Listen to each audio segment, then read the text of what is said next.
Hello guys, welcome back. And today's video is a little special because I'm going out somewhere to paint. कहाँ जाएंगे जगह भी decided नहीं है, but it is going to be fun. So watch the video till the end and just like, share and subscribe. And do let me know if you enjoy the video. Do let me know in the comment section if you want to see more of these kind of videos. Thank you. Okay guys, मैं ready हो चुकी हूँ. I'm going to leave now. I will be going with someone. I'll meet on the way. So let's go. Okay, so मैं यहाँ पे हूँ. कौन सी जगह है? दिलाराम के पास. And I am going with one and only Mr. Brijesh Prasad.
हमारा एक बार फ्लॉप हो चुका है सीन, क्योंकि हम यहाँ आए थे वाटरफॉल के पास, बट यहाँ पे बहुत भीड़ है और कोई स्पेस भी नहीं है यहाँ पे पेंटिंग करने के लिए.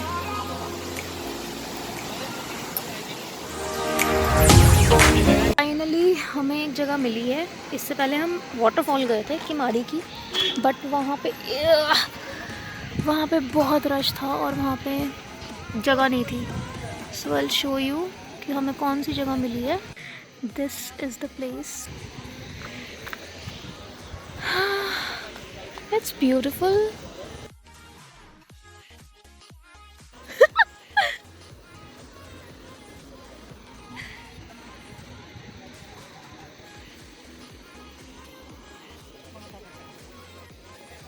Place is beautiful, but the first struggle was finding a good place, and the second struggle is finding the correct the desirable angle.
So we came back and मुझे बड़े मज़े आए. सो वापस आते हुए वहाँ पे बहुत ज़्यादा फॉग हो गया था and I started feeling cold. So we came back quickly. मैंने फटाफट से अपनी पेंटिंग फिनिश करी and we came back and it was a completely different experience. मतलब अपने घर पे बैठ के पेंट करना is a different thing, but nature के बीच में बैठ के पेंट करना, painting things which are right in front of your eyes, observing them, feeling them, I love it. मुझे बड़े मज़े आए. If you like the video please share it with your friends, family और whatever you whoever you want to share with, and do tell me if you like it, if you want to see more of these kind of videos or the general tutorial kind of videos. So yeah, bye bye.